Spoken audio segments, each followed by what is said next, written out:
여러분, 오늘은 정말 중요한 이야기를 나누려고 합니다. 이건 그냥 정책 변경 얘기가 아니라 앞으로 여러분의 생활 방식이나 소득에 직접적인 영향을 줄 수 있는 변화입니다. 그리고 이 내용을 아느냐 모르느냐에 따라 같은 시간을 일해도 1년 동안 몇백만 원의 차이가 날 수 있습니다. 요즘 노인 일자리 하면 보통 이런 이미지를 떠올리곤 하죠. 공원 정비, 교통 안내, 길거리 캠페인처럼 몸을 많이 써야 하고 월 30만 원 안팎의 보수를 받는 공익형 일자리 말입니다. 그래서 대부분은 노인 일자리라는 게 다 비슷비슷한 거 아닌가 하고 생각하실 겁니다. 그런데 2026년을 기점으로 이 구조가 크게 뒤집어집니다. 노인 일자리가 실내 중심으로 바뀌고 근무 시간은 3시간 전후로 짧아지고 그 안에서 월 80만 원에서 100만 원에 가까운 보수가 가능한 역할들이 본격적으로 확대됩니다. 야외에서 고생하던 예전 방식이 아니라 이제는 실내에서 사람을 안내하고 도와주는 역할이 중심이 됩니다. 저는 전문 정책 연구자나 학자는 아니지만 고용노동부 발표 자료, 지자체 시범사업 결과, 그리고 센터에서 공개한 브리핑 자료 등을 직접 모아보면서 이번 변화가 단순한 조정이 아니라 흐름 자체가 바뀌고 있다는 걸 확인할 수 있었습니다. 그런데 이런 중요한 변화가 이상하게도 크게 알려지지 않고 있어요. 정보를 모르고 지나가면 가능한 소득의 절반을 놓칠 수도 있습니다. 그래서 오늘만큼은 여러분과 아주 쉽게 꼭 알아야 하는 내용만 정리해서 나누려고 합니다. 2026년에 어떤 자리가 늘어나는지, 어떻게 신청해야 유리한지, 그리고 하루 3시간만 일하고도 어떻게 월 100만 원을 받을 수 있는지 차근차근 설명드릴게요. 오늘 이야기는 이렇게 진행될 겁니다. 먼저 전체 흐름을 보여드리고 그 다음 실내에서 이루어지는 대표 일자리를 3가지로 나눠서 살펴보고 월 100만 원에 가까운 보수가 나오는 구조, 그리고 신청 시 실수하지 않는 방법까지 이어서 설명드리겠습니다. 오늘 파트에서는 왜 이 변화가 중요한지, 왜 여러분이 지금 이 내용을 듣고 계셔야 하는지 그 배경을 먼저 잡아드리고 싶었습니다. 이제 흐름을 전체적으로 알았으니 다음 이야기에서는 2026년 노인 일자리의 방향이 어떻게 바뀌는지부터 본격적으로 들어가겠습니다. 그럼 이제 2026년에 바뀌는 노인 일자리의 큰 흐름부터 정리해 보겠습니다. 전체 그림을 먼저 알면 어떤 자리를 선택해야 할지 훨씬 명확해집니다. 우선 가장 눈에 띄는 변화는 예산입니다. 2025년과 비교했을 때 전체 예산이 크게 늘어납니다. 하지만 더 중요한 건 그 안에서 어떤 분야에 예산이 집중되는가입니다. 그 방향이 완전히 바뀌었기 때문입니다. 지금까지는 공원 청소나 야외 활동 중심의 공익형 일자리가 절반 이상을 차지했습니다. 그러다 보니 여름철 폭염이나 겨울 한파 때 중도에 포기하는 사례가 많았고 안전사고 역시 대부분 야외에서 발생했습니다. 이런 상황이 반복되다 보니 정부는 이제 노인 일자리를 야외가 아니라 실내 중심으로 재편하는 방향을 선택했습니다. 실제 비율을 보면 기존에는 실내형 일자리가 35% 정도였지만 2026년에는 절반을 넘는 52% 이상으로 확대됩니다. 이 변화는 3가지 이유에서 비롯됩니다. 첫째는 건강입니다. 65세 이후에는 사소한 날씨 변화에도 몸이 크게 영향을 받습니다. 기온이 높아도 위험하고 추워도 위험합니다. 실제로 노인 일자리에서 발생한 안전사고의 대부분은 야외 활동 중 일어났습니다. 둘째는 인력 부족입니다. 구청이나 주민센터 같은 공공기관에서는 민원 안내와 단순 보조 업무를 할 인력이 늘 부족합니다. 하지만 젊은 층은 이런 일자리를 기피하고 중장년층은 생활비 때문에 더 높은 보수의 일을 찾기 때문에 공백이 생길 수밖에 없습니다. 이 자리를 어르신들이 맡게 되면 기관도 도움을 받고 어르신들도 무리가 가지 않는 선에서 안정적인 소득을 얻을 수 있습니다. 셋째는 디지털 전환입니다. 요즘엔 서류 발급이나 예약조차 키오스크나 스마트폰을 통해 이루어지죠. 이 과정에서 어려움을 겪는 시민들이 많기 때문에 누군가 옆에서 도와줘야 합니다. 그런데 이 역할은 또래 어르신이 맡을 때 훨씬 효과적이라는 의견이 많습니다. 이렇게 건강, 인력 수요, 디지털 환경이라는 세 가지 변화가 겹치면서 정부는 노인 일자리의 중심을 실내, 단시간, 사회 서비스형 중심으로 재편하게 되었습니다. 이 큰 방향을 이해하면 다음 이야기가 더 분명해집니다. 왜 실내형 일자리 세 가지가 급격히 늘어나는지, 어떤 역할이 특히 주목받는지, 그리고 이 일자리가 월 100만 원과 어떻게 연결되는지, 이제 이어지는 다음 파트에서 하나씩 실제 사례와 함께 살펴보겠습니다. 이제부터는 여러분이 신청하게 될 실제 일자리들이 어떤 모습인지 하나씩 살펴보겠습니다. 2026년에 가장 크게 늘어나는 일자리는 모두 실내에서 이루어지는 단시간 업무인데요. 먼저 어떤 역할들이 있는지 차근차근 설명드릴게요.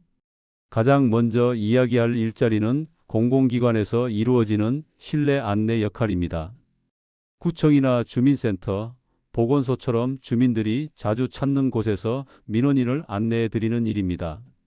우리가 흔히 보는 장면을 떠올려 보면 이해가 빠르실 거예요. 어느 창구로 가야 하는지 몰라 입구에서 서성이는 분들이 있습니다. 그때 여러분이 조용히 다가가 필요하신 업무가 어떤 건가요? 번호표는 이쪽에서 뽑으시면 되고 접수는 저 창구로 가시면 됩니다. 하고 안내해 드리는 역할이 바로 이 자리입니다.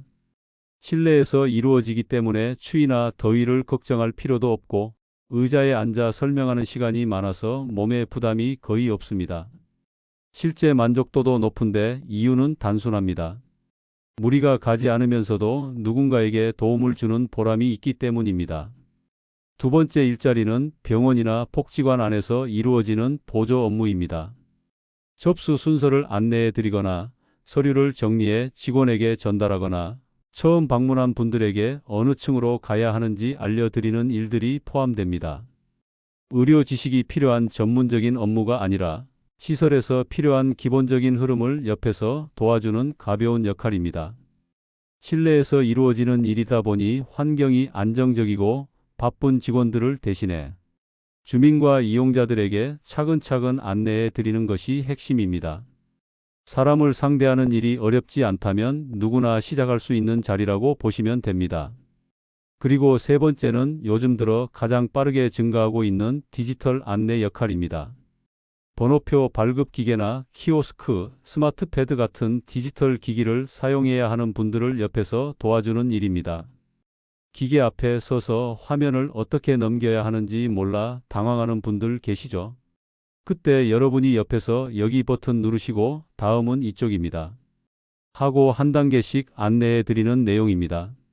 흥미로운 점은 비슷한 연령대의 어르신이 설명해 드릴 때 훨씬 편안해하고 이해도가 높다는 조사 결과가 많아서 앞으로 이 역할의 수요는 더 늘어날 가능성이 큽니다. 그리고 당연히 모든 과정은 실내에서 이루어지기 때문에 환경적인 부담도 없습니다. 그렇다면 왜 하필 이 세 가지가 앞으로 노인 일자리의 중심이 될까요? 이 부분은 정말 중요합니다. 먼저 세 가지 모두 실내에서 이루어집니다. 즉, 추위나 더위, 비나 눈을 걱정할 필요가 없습니다. 안전하다는 점에서 큰 장점이 있죠.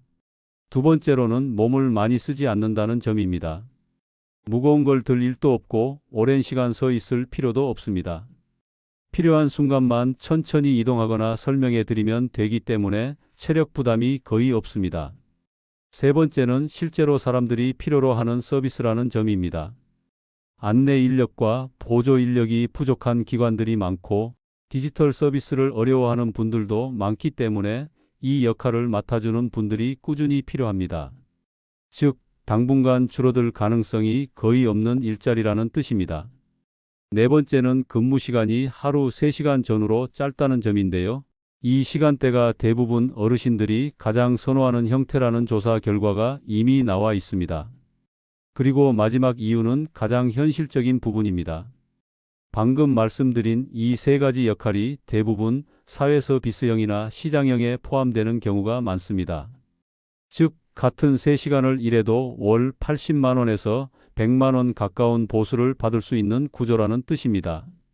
부담은 적고 보람은 있고 보수는 높으니 앞으로 이 세 가지가 노인 일자리의 중심이 되는 것은 자연스러운 흐름입니다.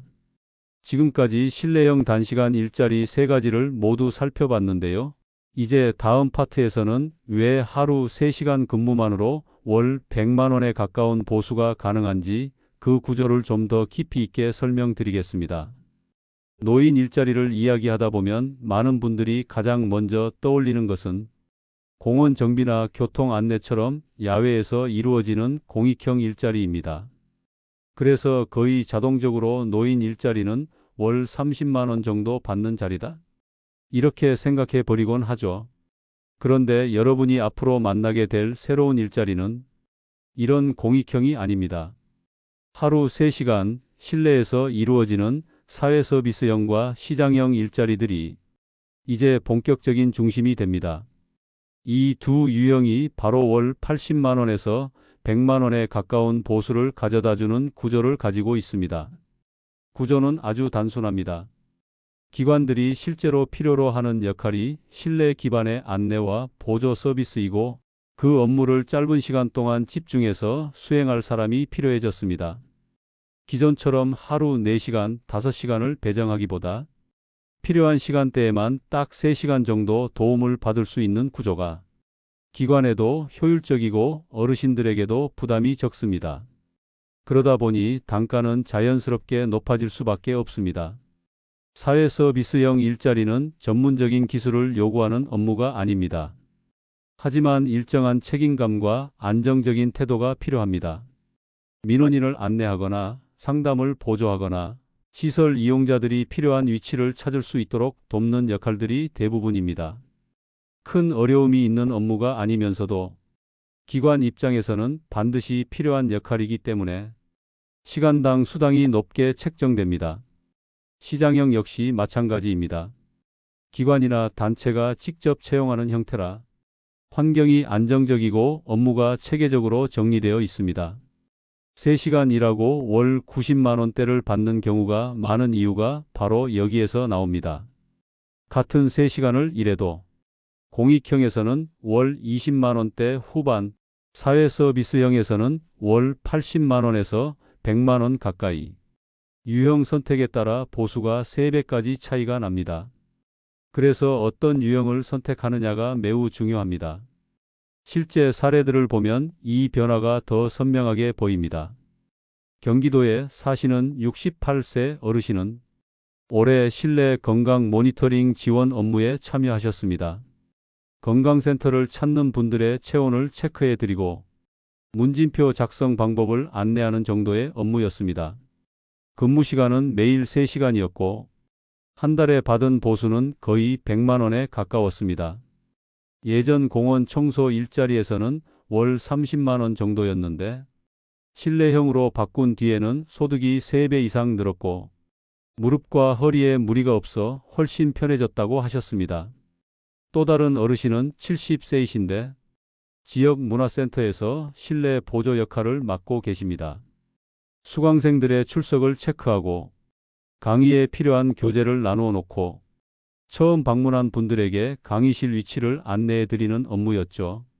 오전 9시부터 정오까지 일하고 오후에는 손주를 돌보거나 산책을 즐기며 여유롭게 시간을 보냅니다. 이분의 보수는 월 90만 원 초반대였습니다. 오전에는 일을 하고 오후에는 자신만의 시간을 갖는 일과가 오히려 생활 리듬에 잘 맞는다고 말씀하셨습니다. 그리고 서울에서는 60대 중반의 어르신이 주민센터에서 민원 안내 업무를 하고 계십니다. 키오스크를 어려워하는 분들께 천천히 알려드리고 서류 접수 창구를 안내하는 역할을 맡는 자리입니다. 사람 만나는 걸 좋아하는 성격이라 업무 자체가 재미있다는 말씀을 자주 하신다고 해요. 받는 보수는 월 80만 원 후반이었습니다. 누군가가 덕분에 금방 끝냈다고 고마워할 때 이 일이 가진 보람을 크게 느끼신다고 하셨습니다. 이 세 가지 사례에는 공통점이 있습니다. 모두 실내이고 모두 3시간 근무이고 그리고 모두 사회 서비스형 또는 시장형이라는 점입니다. 특별한 자격증이 없어도 할 수 있고 사람을 천천히 안내하고 도와주는 역할이면 충분히 시작할 수 있습니다. 그런데도 보수는 기존 공익형보다 훨씬 높습니다. 그래서 2026년 이후에는 실내형 단시간 일자리를 먼저 찾는 것이 가장 효율적이고 가장 안정적인 선택이 될 수밖에 없습니다. 노인 일자리를 신청할 때 많은 분들이 일자리가 없어서 못한다라고 생각하시지만 실제로는 일자리가 없어서가 아니라 신청 과정에서 생기는 작은 실수들 때문에 기회를 놓치는 경우가 훨씬 많습니다. 이 부분은 정말 중요합니다.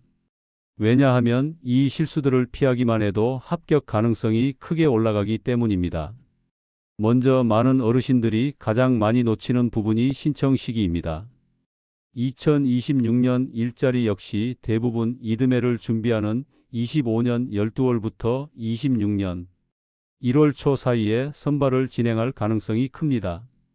그런데 실제 통계를 보면 69세 이상 어르신 중 거의 30%가 이 시기를 놓쳐서 자동 탈락하게 됩니다.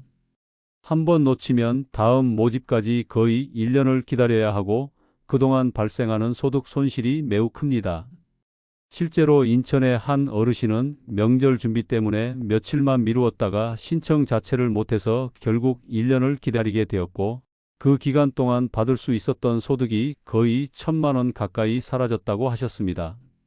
두 번째는 건강 상태를 신청서에 정확하게 적지 않는 경우입니다.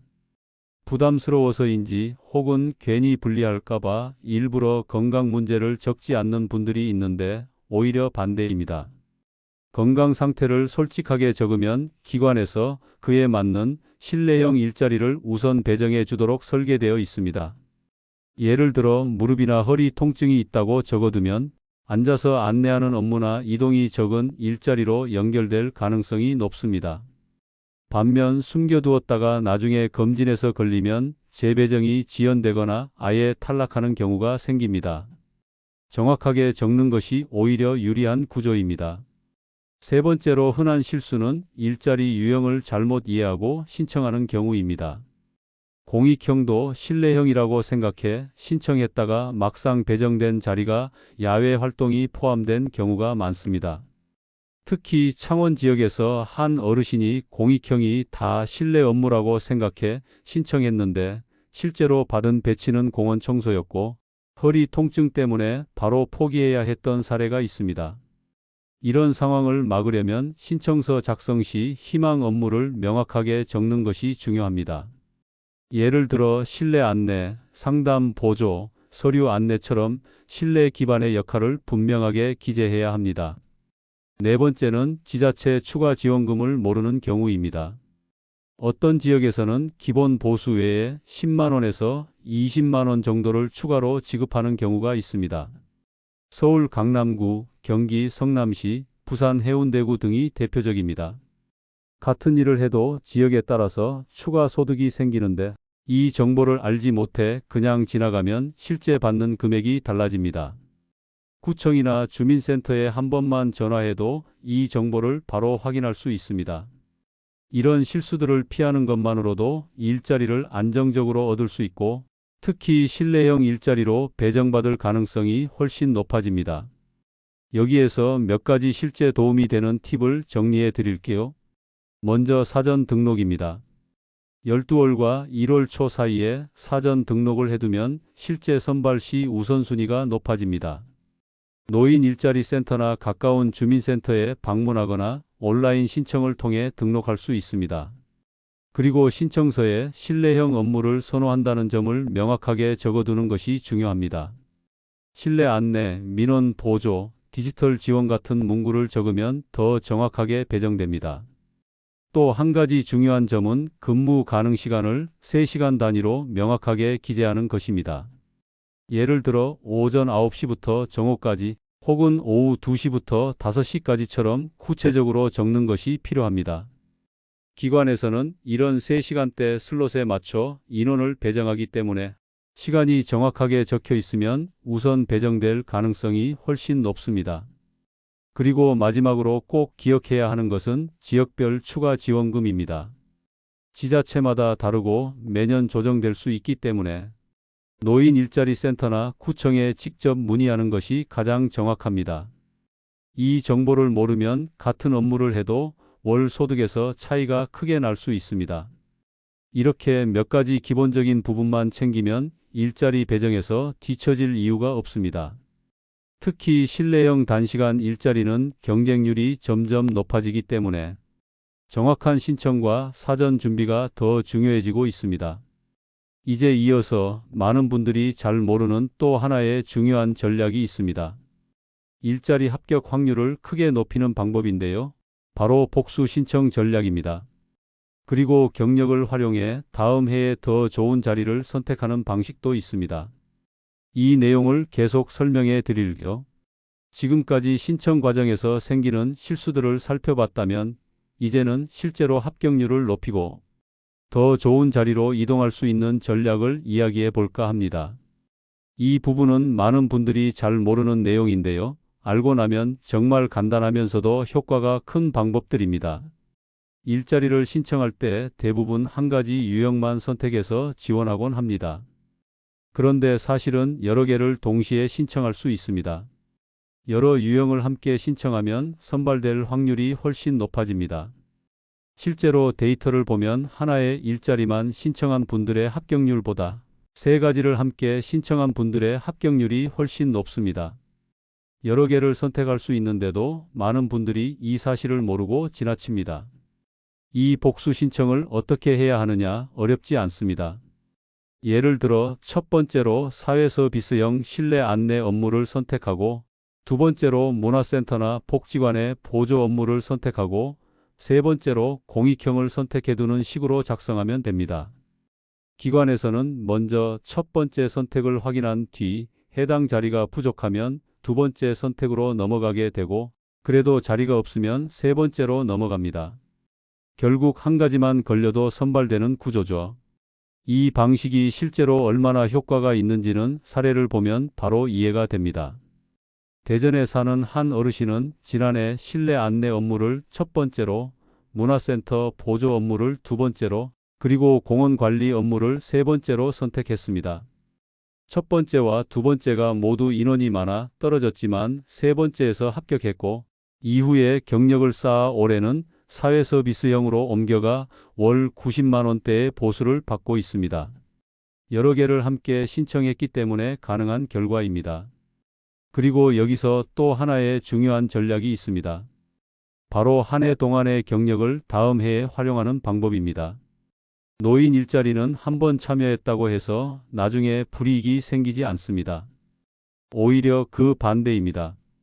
일정 기간 성실하게 근무하면 기관에서 경력으로 인정해주고 다음 해 신청할 때 우선적으로 고려되는 경우가 많습니다. 즉, 처음에는 공익형으로 시작했더라도 다음 해에는 사회서비스형이나 시장형으로 이동할 수 있다는 뜻입니다. 울산에 사는 한 어르신은 처음에 공익형 일자리에서 월 27만 원 정도를 받다가 이듬해 사회서비스형에 도전했습니다. 공익형에서 쌓은 경력이 인정되면서 다음 해에 사회서비스형으로 이동했고 지금은 월 90만 원 이상을 받고 있습니다. 같은 사람이지만 전략적으로 접근하니 한 해 만에 소득을 3배 이상 올릴 수 있었던 것입니다. 이렇게 보면 결국 중요한 것은 첫 해에 어디에 배정되느냐보다 꾸준히 경력을 쌓고 다음 해에 더 좋은 자리로 옮겨가는 흐름을 만드는 것입니다. 처음부터 사회서비스형이나 시장형을 노리는 것도 좋지만 상황상 공익형으로 배정되더라도 너무 실망할 필요가 없습니다. 그 경력이 다음 해 더 큰 기회로 연결될 수 있기 때문입니다. 이제 막 노인 일자리 신청을 준비하는 분들에게 가장 권하고 싶은 단계는 이렇습니다. 첫 번째로 가능한 범위 안에서 여러 유형을 함께 신청하기. 두 번째로 첫 해에는 결과에 너무 연연하지 않고 맡은 자리에서 성실하게 근무하며 경력을 쌓기. 세 번째로 다음 해에는 사회서비스형이나 실내형 단시간 일자리를 목표로 다시 도전하기. 이 흐름만 잡아도 소득과 근무 환경 모두 크게 달라질 수 있습니다. 그리고 여기서 한 가지 더 짚어야 하는 부분이 있습니다. 왜 이런 변화가 지금 시대에 나타나고 있는지, 왜 실내형 단시간 일자리의 비중이 앞으로 더 커질 수밖에 없는지, 그 이유를 알고 나면 앞으로의 선택도 훨씬 더 명확해집니다. 이 부분도 설명해 드릴게요. 노인 일자리 이야기를 하다 보면 이런 의문을 가지는 분들이 많습니다. 왜 갑자기 실내형 일자리가 이렇게 늘어나는 걸까? 예전처럼 공익형 일자리만 있어도 되는 거 아닌가? 이 질문에는 현재 우리 사회가 마주한 변화들이 그대로 녹아 있습니다. 우선 가장 큰 이유는 건강 문제입니다. 65세를 지나면 날씨의 영향을 훨씬 크게 받게 됩니다. 조금만 더워도 힘들고 조금만 추워도 관절이 시리고 걷는 속도나 체력도 예전과 달라지죠. 실제로 노인 일자리에서 발생한 안전사고를 살펴보면 10중 7은 야외 활동에서 생기고 있습니다. 낙상 사고, 탈수, 온열 질환 같은 문제들이 반복적으로 생기다 보니 이제는 야외 중심의 일자리를 줄이고 실내에서 안전하게 일할 수 있는 자리를 늘릴 수밖에 없는 상황이 되었습니다. 두 번째 이유는 사람을 상대하는 서비스 인력이 부족해졌다는 점입니다. 구청이나 주민센터 같은 공공기관은 하루에도 수많은 민원인이 방문합니다. 예전에는 젊은 인력이 이런 안내 업무를 맡곤 했지만 지금은 젊은 층이 이 역할을 기피하는 경우가 많습니다. 반대로 중장년층은 생활비 부담 때문에 더 높은 급여의 일자리를 찾게 되기 때문에 이 분야는 자연스럽게 인력 공백이 생겨왔습니다. 그 빈자리를 어르신들이 안전하게 채울 수 있도록 설계한 것이 지금의 실내형 사회서비스형 일자리입니다. 기관 입장에서도 필요하고 어르신들 입장에서도 무리가 없는 서로에게 이득이 되는 구조가 만들어진 거죠. 그리고 세 번째 이유는 디지털 전환입니다. 요즘 서류 하나를 발급하더라도 스마트폰 앱을 쓰거나 키오스크를 이용하거나 온라인으로 예약해야 하는 경우가 많습니다. 사람들은 점점 더 디지털 기술을 요구받고 있는데 모두가 그 속도를 따라가지는 못합니다. 어떤 분들은 화면 앞에서 어떻게 해야 할지 몰라 서 있는 것조차 불편해하고 어떤 분들은 번호표를 제대로 뽑지 못해 창구를 여러 번 다시 찾는 일도 많습니다. 이럴 때 또래 어르신이 옆에서 천천히 도와주면 불편함도 줄고 자연스럽게 도움을 받을 수 있습니다. 젊은 직원이 다가오는 것보다 비슷한 연령대의 분이 차분하게 안내해 주는 것이 심리적으로 훨씬 편안하다는 연구 결과도 많습니다. 그래서 디지털 안내 업무는 계속해서 늘어나는 추세고 앞으로 몇 년 동안 가장 안정적인 일자리 분야 중 하나가 될 가능성이 큽니다. 마지막으로 중요한 이유가 하나 더 있습니다. 정부는 더 이상 노인 일자리를 단순한 공익활동으로만 보고 있지 않습니다. 경험과 생활 지혜를 가진 어르신들이 하나의 일하는 인력으로서 기여할 수 있는 구조를 만들고 싶어 합니다. 이전에는 단순 참여 중심이었다면 지금은 역할을 수행하고 그에 대한 정당한 보상을 받는 구조로 점점 이동하고 있는 것입니다. 이런 이유들이 모두 합쳐지면서 실내형 단시간 사회서비스형 일자리가 2026년 이후에 중심으로 자리 잡게 된 겁니다. 그리고 이 변화는 일시적인 조정이 아니라 앞으로 꾸준히 강화될 가능성이 매우 큽니다.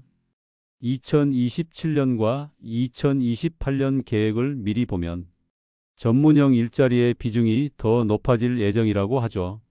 즉, 지금 이 변화는 시작에 불과한 겁니다. 이렇게 제도 변화의 배경을 알고 나면 왜 실내형 단시간 일자리를 먼저 선택해야 하는지, 왜 신청 시기를 놓치면 안 되는지 더 명확하게 이해가 될 겁니다. 이제 자연스럽게 마지막 흐름으로 이어질게요. 지금까지의 내용을 바탕으로 어떤 방식으로 준비하면 좋을지, 그리고 이 정보가 왜 지금 필요한지 정리해 드리겠습니다. 지금까지 이야기를 듣고 계셨다면 하나의 흐름이 선명하게 보이실 겁니다. 노인 일자리는 예전과 완전히 다른 방향으로 가고 있고 그 변화의 중심에는 실내형, 단시간, 그리고 사회서비스형 일자리가 자리 잡고 있습니다. 단순히 새로운 업무가 생겼다는 정도의 변화가 아니라 앞으로 몇 년 동안 계속 강화될 흐름이라는 점에서 지금 이 시기가 특히 중요한 시점입니다. 이제 여러분이 해야 할 일은 복잡하지 않습니다.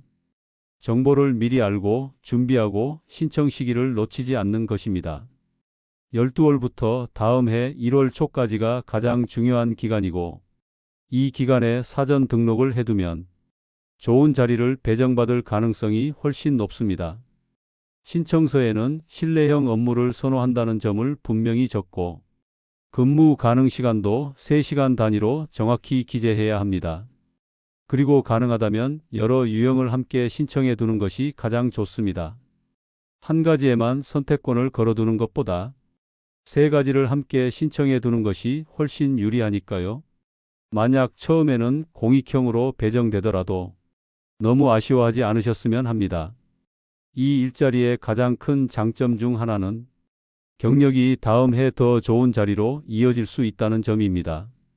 지금 원하는 자리와 조금 다를지라도 성실하게 일한 경험은 그대로 기록되고, 다음 해에는 그 경력을 바탕으로 더 나은 사회 서비스형으로 이동할 수 있습니다.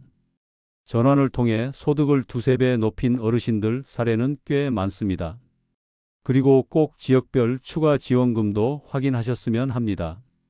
같은 일을 해도 어떤 지역에서는 월 10만 원에서 20만 원을 더 받을 수 있기 때문에 이 부분은 반드시 체크해야 손해를 보지 않습니다. 주민센터나 일자리센터에 전화 한 통이면 바로 확인할 수 있습니다. 무엇보다 중요한 건 이 흐름을 기회로 볼 수 있느냐입니다. 하루 3시간 실내에서 안전하게 일하고 사람을 도와주며 보람을 느끼고 그에 대한 정당한 보상을 받을 수 있는 구조가 이제는 특별한 일부의 자리가 아니라 여러분이 선택할 수 있는 일반적인 자리가 되어가고 있습니다. 오늘 이야기를 통해 2026년에 어떤 방향으로 움직이면 좋은지, 어떤 자리가 실제로 도움이 되는지 조금 더 분명하게 보였기를 바랍니다. 혹시 주변에 이 정보를 필요한 분이 있다면 꼭 한번 알려드리세요. 한 번의 정보가 1년 동안의 소득과 생활 리듬을 바꿀 수도 있으니까요.